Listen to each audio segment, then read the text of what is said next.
非有消息，最近欧洲媒体披露了一起前年发生的空中缺油的事件。一架载有301人的大型客机因为油料不足高呼 Mayday， 非常的惊险。它在转移2个机场之后勉强降落，落地时油箱几乎见底，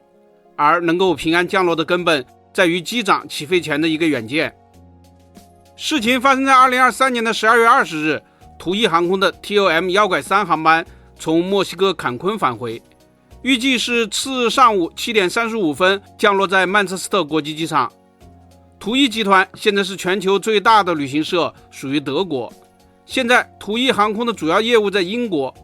它的波音787-8客机采用了47加253座的布局，正好能够坐300人。当时机上有291名乘客和10名机组人员，基本属于满员状态。7点18分，这架注册号为 G-TUIB 的波音787-8客机抵达了曼彻斯特附近，但是空管人员说需要盘旋等待，因为当天的风特别大，前面还有7架飞机在排队降落。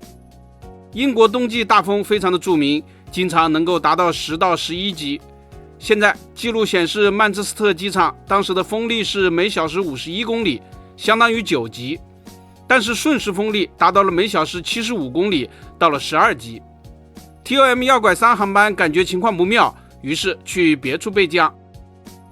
7点28分的时候， TOM153 联系了诺丁汉机场，然而遗憾的是，诺丁汉说它的机型太大，无法接收。诺丁汉是英国的中部城市，在曼彻斯特与伯明翰之间偏东的位置上。诺丁汉机场位于东米兰德兹市，跑道确实不长，但是从过往的航班记录显示，它是能够降落空客 A300 和波音767的，所以波音787-8技术对它来说应该是没有问题。但是 TOM153 也只能改飞伯明翰，这个时候已经是7点41分了，已经比预定的着陆时间晚了6分钟。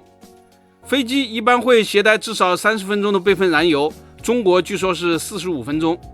实际执行时，机组会根据航程和天气调整，这主要是应付备降或者复飞等的需要，关乎整体安全。当时伯明翰机场的风也很大， TOM153 航班于8点过5分获得了降落许可，但是第一次没有成功，据说当时的风力超过了10级，这么一来燃油告急了，机长被迫呼喊了 Mayday， 这是民航最紧急的代码，连续呼喊3次 Mayday Mayday Mayday， 表示有坠机的风险。伯明翰空管指挥 TOM153 爬升并重新降落，后来这架飞机终于在8点26分落地，比原来计划的飞行时间多了51分钟。事后检查发现，燃油仅剩约20分钟。虽然有惊无险，但是认真检讨，英国航空事故调查处认为至少存在以下问题：一是伯明翰的空管重视不够，在 Mayday 之后指挥 TOM153 飞了一个长五边，耗时20分钟；二是机组在首次进近伯明翰时已经提及将使用备份燃油，那个时候就应该获得优先权；三是气象部门认为曼彻斯特机场的风力会在6点前减弱，但实际上没有。幸运的是，这次航班的机长非常有远见，在从坎昆起飞时，他就认为风大不好对付，提前申请额外又多携带了大约15分钟的燃油，所以也才能撑过这么久，惊险落地。本期咱们就聊到这里，下期见。